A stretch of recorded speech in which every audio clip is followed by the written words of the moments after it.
Bonjour, mesdames et messieurs. Bienvenue dans ce 6h30. Le chef de l'État, le président Alassane Ouattara, a reçu hier lundi le président de l'Assemblée nationale française.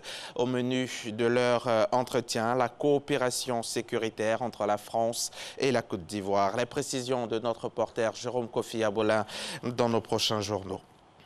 Le Premier ministre Amadou Gon Coulibaly a présidé hier lundi le premier séminaire gouvernemental sur la communication. Il s'agissait de mettre en place une stratégie nouvelle de communication qui permette aux populations de savoir ce que fait l'État, mais aussi renforcer le dialogue social. On en parle avec Alexis Ouedraogo. Plus efficace, la communication du gouvernement. Voilà l'essence du séminaire qui s'est tenu ce lundi à Abidjan. Une rencontre pour peaufiner de nouvelles stratégies et trouver les moyens de créer une plus grande proximité avec les populations. Nous notons beaucoup de critiques et interpellations à l'endroit du gouvernement. Cela nous oblige à mettre en place une communication gouvernementale solide et surtout à y intégrer les nouveaux médias, à savoir les réseaux sociaux.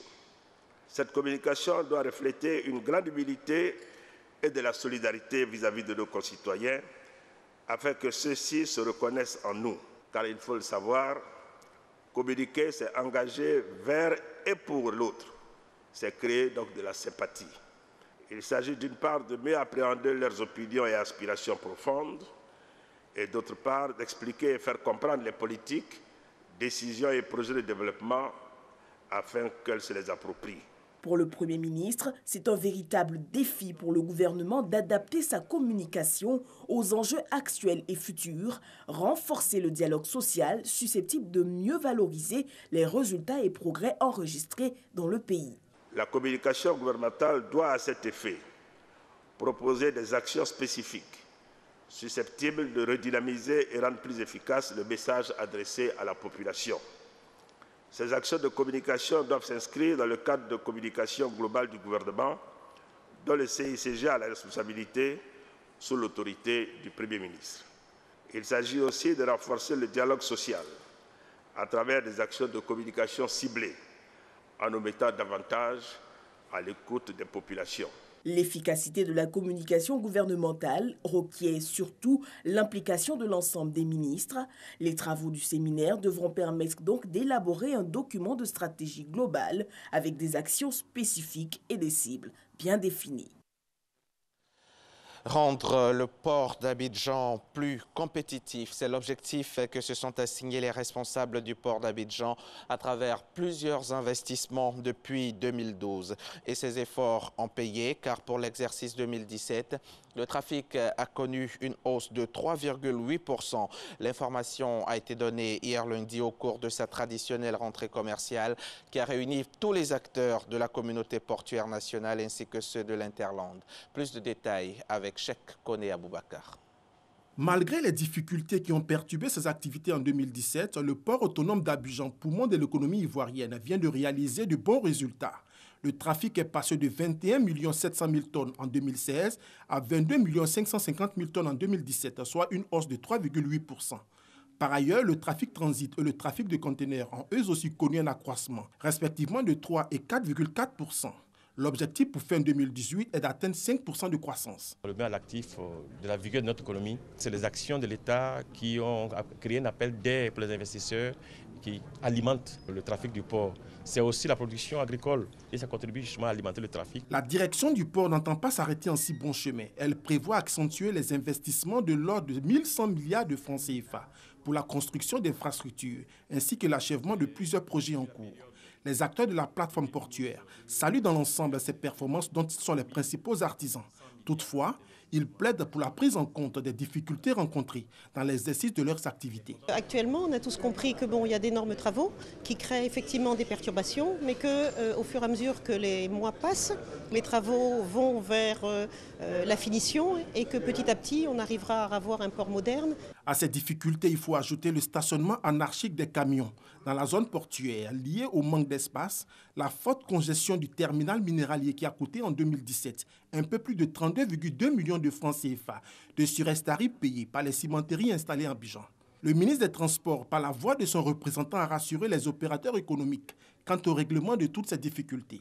Des solutions ont été amorcées, dont la plus marquante reste la construction d'un parking sur l'autoroute du Nord au PK24 pour décongestionner la zone portuaire. Principal port océan des pays de l'Interland que sont le Mali, le Burkina Faso et le Niger, le port d'Abidjan traite annuellement un trafic de plus de 2 millions de tonnes de marchandises. Une performance signe de la vitalité de l'économie ivoirienne, mais surtout le repositionnement du port d'Abidjan dans le cercle des ports africains les plus compétitifs. Au troisième jour du SIA 2018, le Salon international de l'agriculture de Paris-Versailles, des experts ont réfléchi à la question de l'agriculture biologique. Qu'est-ce que l'agriculture biologique et quel est son impact socio-économique? Élément de réponse avec notre envoyé spécial en France, Noël Niagno. De l'agroécologie, ça veut dire mieux produire sans utilisation de pesticides et sans utilisation d'engrais. De l'avis des experts, l'avenir de l'agriculture passe par cette combinaison. En France, la Drôme a réconcilié ses avantages écologiques avec l'agriculture biologique. Mais actuellement, les agriculteurs conventionnels, ils sont très mal à l'aise parce qu'on leur dit « vous nous empoisonnez avec vos pesticides ». Vous mettez beaucoup d'engrais, de l'azote qui pollue les nappes phréatiques ou les rivières. Et donc, c'est une manière de donner la perspective aux agriculteurs et paysans pour construire l'avenir en ayant une meilleure alimentation et en tenant en compte de toute la richesse de la nature. Il faut aller au-delà de la Drôme et préparer les générations futures à la découverte de l'agriculture bio. Seulement, voilà, cette agriculture a un prix qui ne freine pas l'ardeur des consommateurs qui acceptent de payer plus cher pour manger mieux. Le bio demande beaucoup plus de travail, donc il revient plus cher.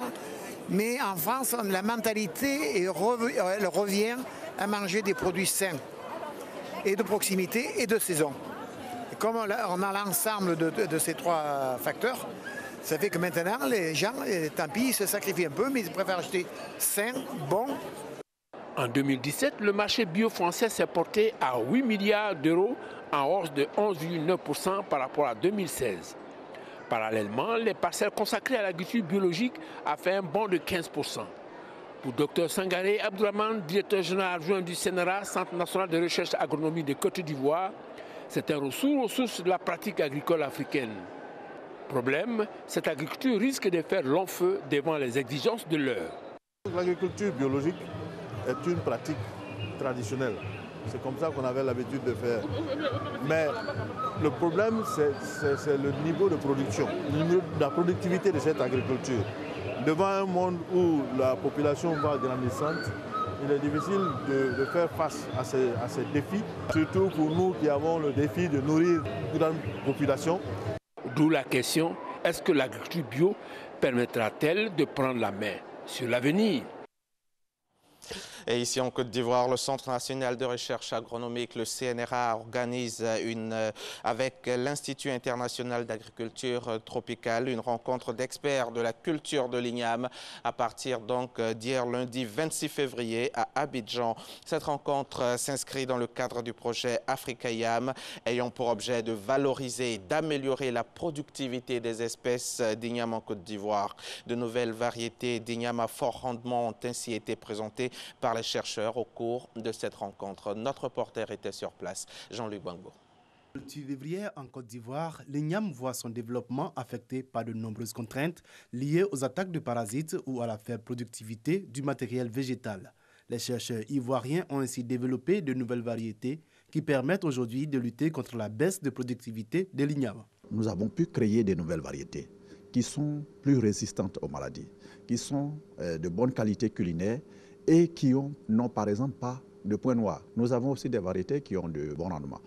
Les rendements actuels vont autour de 6 tonnes à 10 tonnes hectares. Aujourd'hui, nous avons des variétés qui peuvent aller jusqu'à 30 tonnes hectares.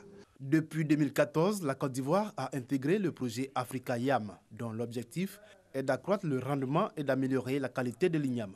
Trouver de nouveaux types d'igname qui soient de bonne qualité culinaire, qui sont résistantes aux maladies et qui répondent aux besoins des utilisateurs.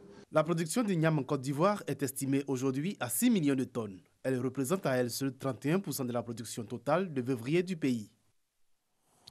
Et puis l'actualité internationale en bref pour fermer ce journal. Une trêve humanitaire de 5 heures par jour a été annoncée par Vladimir Poutine en Syrie. Cette trêve quotidienne débutera ce mardi même au matin et elle devrait donner un court répit aux habitants de la Ghouta orientale. Le président russe a donc, semble-t-il, décidé de mettre en application au moins partiellement la résolution adoptée samedi soir par le Conseil de sécurité de l'ONU. C'est un point positif, mais cela ne veut pas dire pour autant que le pilonnage exercé par l'armée syrienne cessera le reste du temps.